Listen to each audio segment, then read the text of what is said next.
Good morning, Sichot Haran, Reish Ayin Zayin, 277.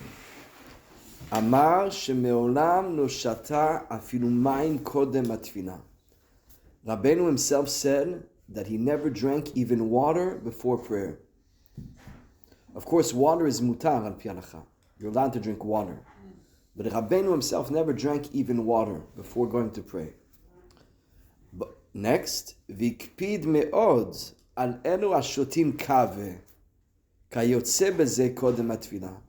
But Rabbeinu was makpid.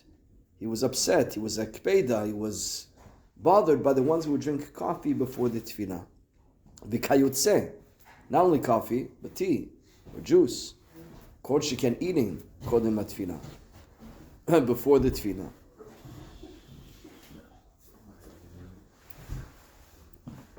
Now the truth is, we said yesterday that according to the Zohar, the neshama doesn't come in the body in the day until you finish tefillah.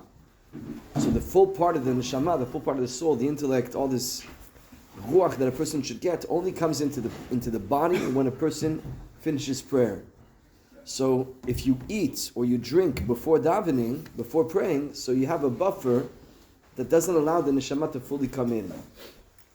So on one hand, so Rabbeinu was going, and even though al pi halacha there is a kula. Al pi halacha, water is for sure mutar. You can even go a little bit further. Maybe even coffee is mutar with no sugar and milk. And the poskim even right today, if you can't drink it without sugar and milk, you can even put sugar and milk. We're not saying it's asur. Nobody, it's not an avera if you did that. But what Rabbeinu wanted is this Hasidim should follow a higher level, that to prepare themselves for the tefillah, coming to the tefillah without it. Coming to tefillah without any physicality, coming full kulo. And it's the same what we spoke last time, that even you shouldn't speak anything. When you even speak one word before the tefillah, you're mebarber the tefillah. You shouldn't check emails, texts, all those things. It's much, much better to go straight Avodat Hashem. If you can learn a bit before and straight, if your first word should be Adon Olam or whatever it is, or the brachot, it's much, much better. Not always it's possible with family situations and a person has to know himself, but what's the ideal? The Rabbeinu himself actually took away fasts. The way of the Arizal and the way of the old Tzaddikim, they used to fast all the time. Fasting was an Avodat Hashem. If you look at the Sipur of the Bat Melech Shenevda, the first story in Sipur Masyot, it says over there that the Sheni Lamelech had to get the princess. She was captured. She was a place of Lotov. And to get her back, which is get back the Neshama, get back the Kedusha, get back the Shechina, get back all the holiness that you should have in your life, it says at the beginning, you got to go to a place and you need to fast. You need to fast, and the last day especially you have to fast. Later, it didn't work. It messed up. Then she came back and said, forget about fasting. You don't need to fast anymore. You need just not to sleep. So the rest of his explaining means that at the beginning, the Od Dorot, it used to be that it was Avodah fasting. And the Arizal, if you read the fast of the Arizal for any tikkun, you're never going to eat again one day in your life. Because any Avera, you have to fast this many fasts, this many fasts, this many fasts, for the smallest things. Smallest things. Today we can't do that. A person's going to be completely broken. We don't have the energy. So Rabbeinu took away, the Baal Shem Tov already took away the fasts. Rabbeinu took away the fast for sure. There's no more fasting at Pidat Rabbeinu. The main thing is to not sleep. So the pshat is, the last day of Rosh Hashanah, to be awake for sure, and to not sleep. If you can wake up Chatzot, that's the Avodah. It's much better of a siguf. It's much better for you, for spiritually, to break the sleep in the middle of the night, wake up early as much as you can, and that's the Avodat Hashem. Are you allowed to drink, or even at that time, or you know that? Even at that time. So until tefillah, from Chatzot. Lechatchila, from Chatzot till the nets. Now the chidush is, how did Rabbeinu take away fasting? Fasting is a good thing. He didn't take it away fully. He replaced it. Instead of what's called a full fast, it's Tanit Shaot. Now Rabbeinu gave us every day, instead of fasting full days, he gave us every day of a Tanit Shaot. That we fast every day a little bit. A little bit we fast until after the tefillah. Like I said yesterday, that once Rabbi Natan, he was with his Talmidim. He was with his Talmidim.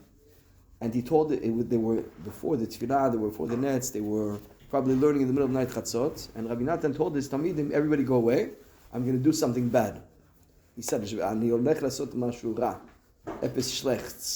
bad. So the Talmid left and he had a tea or coffee. And so he drank. Rabbi Natan was sick, he had stomach problems, he was not healthy. At the end of his life, he was not healthy, he suffered a lot. And he drank. So you see that it's not asur. And a person, Rabbeinu said in Sefer, I think it's in another place. I think it's or maybe it's in Sefer Hamidot. When the body's strong, push. Do what you can. Baki baratzo. When the body's weak, sure. Don't push. Make sure you get your body back. So there's a time where a person has to have a tea, has to have a coffee. He said not healthy. So Rabbi Natan was there, but he didn't want other people to see. Because if they see Rabbi Natan drink a coffee, so the other guy might drink a coffee when he's not sick. So how did they know? He did it on purpose. He told them, leave, I'm going to do something bad. Pirush, it's orah. Anything that Rabbi Natan did, and it comes down, it's for us a lesson for the future how a Breslev has to be. That means that even if you're going to drink, because you have to drink, because there's for you a heter, do it in a way that you're not going to weaken other people. But if that comes to the tefillah with the big coffee and the whipped cream, and everybody wants to. I also want a coffee sometimes. You know what's interesting? The silk. But now, you see the new one that they have? I don't know. I know. The foam now. Yeah. It's the foam. It's no longer the silk. No, that's the And, and Rabbi Natan, if you read the caramel one. Yeah. Silk. It is so bad for you, that thing. huh? It's made with the worst oils and sugar. You can avoid it. Imagine what you put that the first thing in your body after sleeping, you put it silk. The Baal Shem Tov once, they came to him and said, Rebbe, I need a coffee. I'm going to mix up my prayer. He said, I'm going to be mebulban in my tefillot. You don't take the coffee? I need it, or else I'm going to be mebulban in my tefillah. He said, better you should mebadbel your tefillah, and you shouldn't mebadbel a coffee. You shouldn't mebadbel the don't mix up the coffee, don't mix up the tea. Anyways, Rabbi, the Baal Shem Tov once said, better mix up your prayer and don't mix up a coffee. So all this to say that How come Chabad they have this thing? okay, everybody can follow. Yeah, but you're telling me Baal Shem Tov. Look, Rabbeinu said, Mimeni ad Mashiach en chadash. There's nothing new. We're not switching anything. This is the way of Rabbeinu. You can hold it.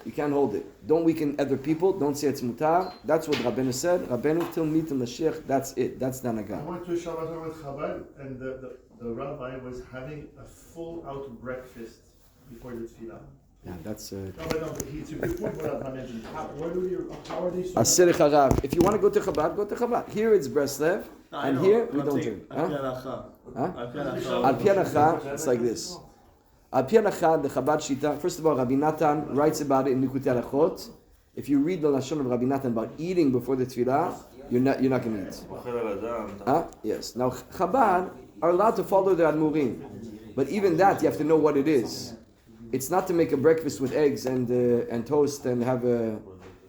There was once a story in Chabad.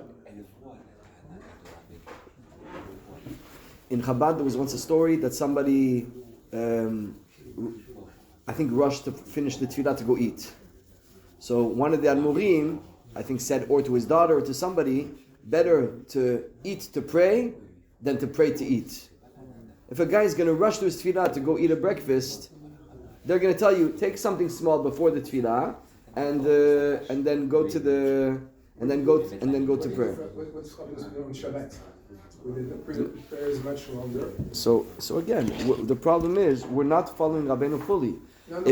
I'm explaining to you. Since the tefillah on Shabbat, we're not supposed to pray at 9 o'clock or 8:30.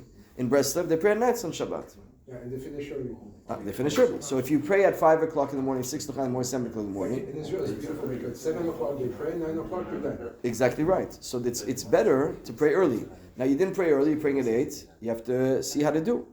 It's not so hard. I'll be honest with you. You could probably be many days without. You could go a whole day without eating if you don't think about it. When I'm working, I don't. Yeah, do you think we have enough? We're speaking to this with Yaakov yesterday. Do you think you have enough people to maintain and sustain 2 minyanim on Shabbat morning?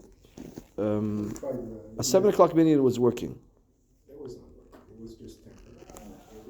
Everything is temporary. Maybe rembourser le vin. Tu dois préparer à l'avance. Il y a maintenant 2 minyanim. Il faut 3.